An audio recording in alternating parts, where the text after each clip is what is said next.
Oke, baik, terima kasih Pak. Di sini saya menjelaskan kembali ringkesan buku ke-8 tentang The Independence of the New Media. Terlebih dahulu saya memperkenalkan nama. Nama saya Antonius Neno, NIM 1803030013, semester 6 dan kelas A.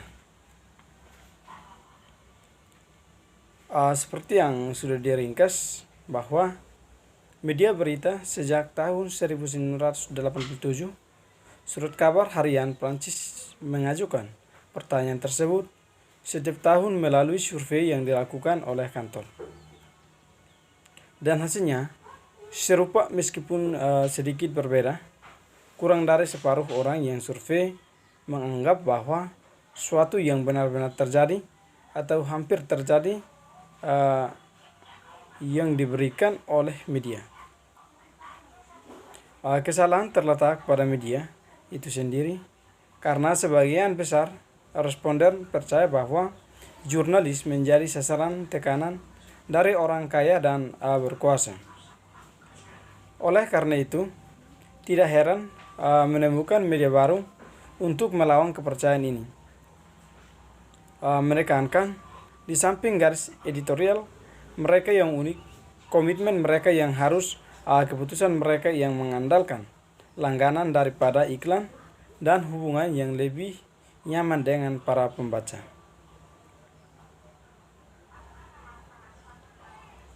Lalu yang berikut itu konteks ini menunjukkan bahwa meskipun masalah telah bersama kita selama lebih dari 1 abad, pertanyaan tentang kemerdekaan media dan masalah hari ini, gejolak baru-baru ini dalam game informasi yang ditandai secara khusus oleh gelombang baru, konsentrasi ekonomi, dan suara yang terdengar. Kekuatan digital besar dan algoritmanya tidak memperbaiki posisi ekonomi kebanyakan media maupun kondisi kerja Jominalius atau persepsi publik terhadap informasi yang dihasilkan. Sebaliknya, sejak kritik pembenaran yang telah dilontarkan di media dalam beberapa dekade baru diperparah oleh yang semakin ganas oleh warga yang marah, industrialis dan pejabat literalis, bahkan ke tingkat pemerintahan tinggi. Namun demokrasi tidak bisa bergantung dengan media bebas kita. Lalu yang berikut itu tentang perkembangan dan tantangan.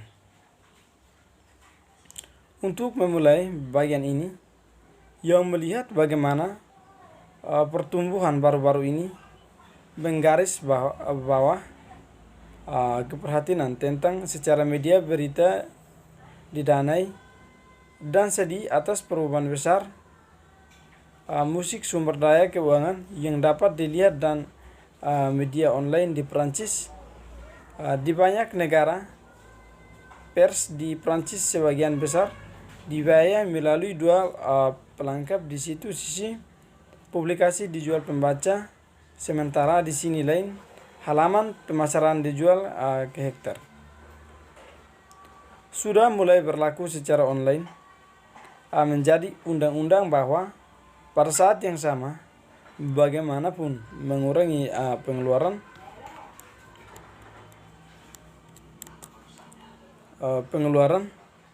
dan yang berikut itu dapatkan crowdfunding. Sejak pertengahan 2010-an, media berita di Prancis tampaknya telah mengadopsi crowdfunding hampir secara sistematis. Apakah mereka meluncurkan judul media baru, mencoba untuk mengatasi kesulitan keuangan media, diversifikasi penawaran media, atau mencari aliran pendapatan yang luar biasa? Para pelukis media semakin berakhir kebijaksanaan kerumunan. Studi yang dipresentasikan di sini oleh kebijaksanaan kerumunan, oleh yang menyebabkan tujuan organisasi media melakukan kampanye 2013 hingga 2016 serta metodenya dan menempatkan dalam konteks sosial dan historis yang lebih luas.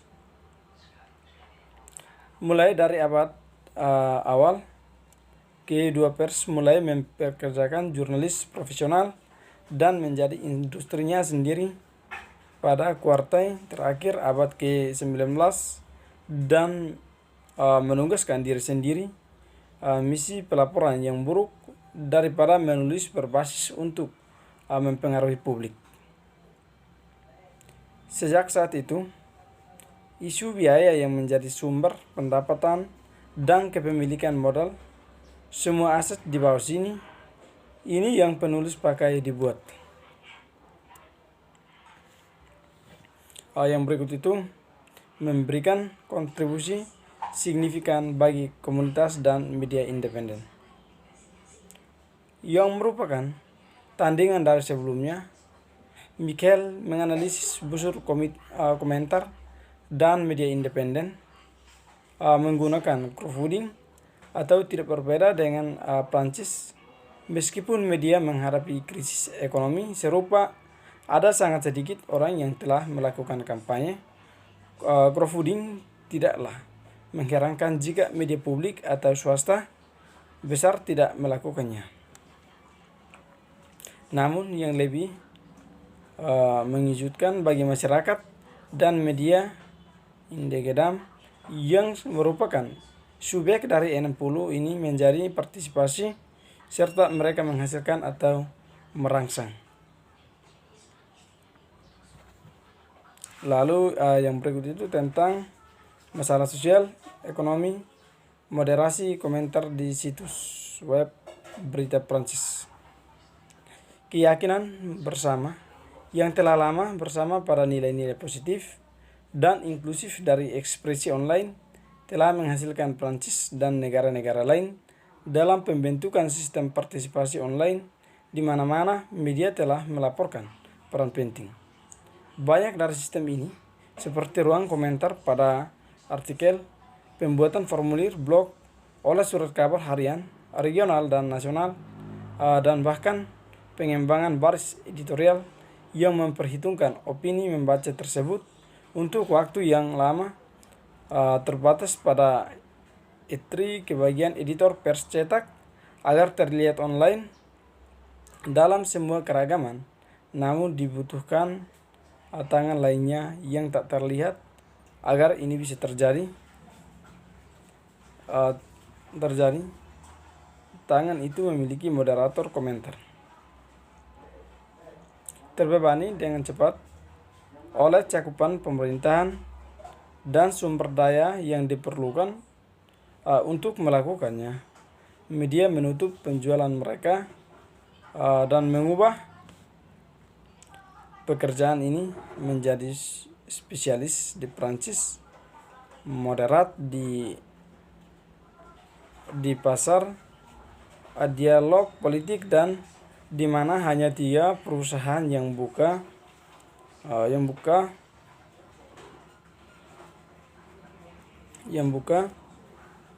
perusahaan yang tampaknya menawarkan layanan kualitas terbaik yang tidak lepas pantai bisnisnya. Semua moderator yang bekerja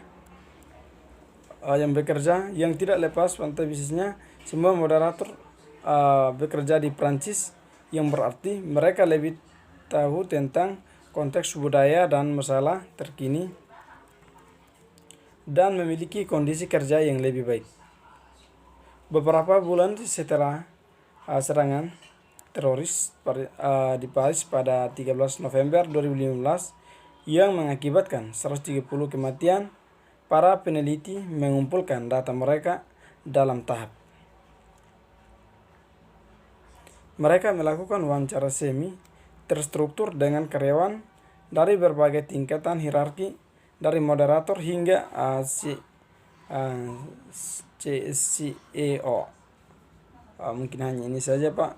Kurang dan lebihnya saya kembalikan. Sekian dan terima kasih.